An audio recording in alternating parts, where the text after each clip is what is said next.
गोपालपुर सारा।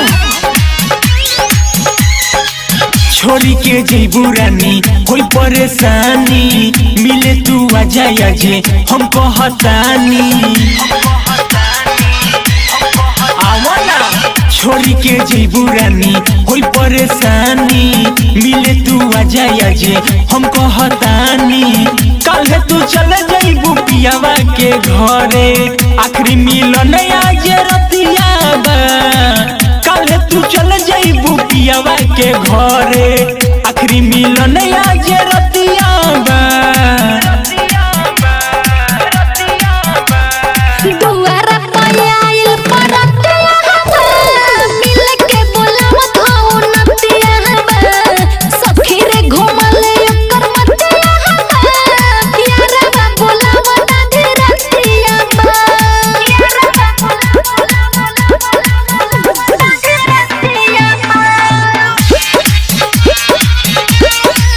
Presented by Agnihotri Production।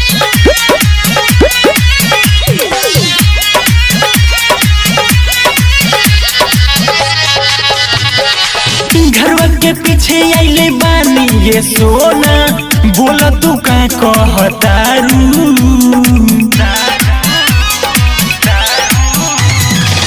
जहिए से शादी के दिन बधराइल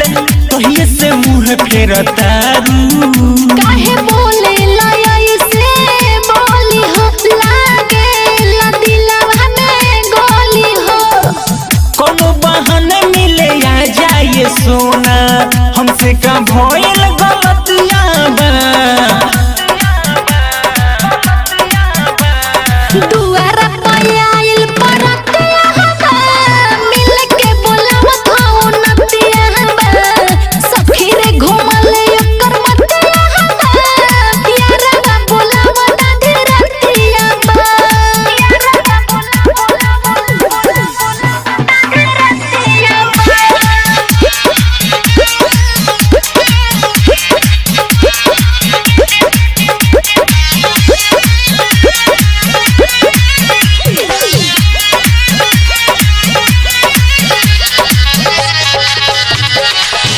तो नीतीश निगम भारत भूपेंद्र के रानी तू पागल बनैलू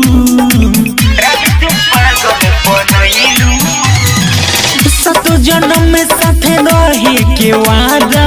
बबलू से कके भूल गईलू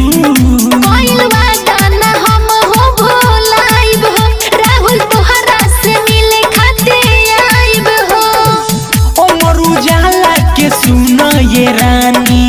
बेबी से छूटत संगतिया बा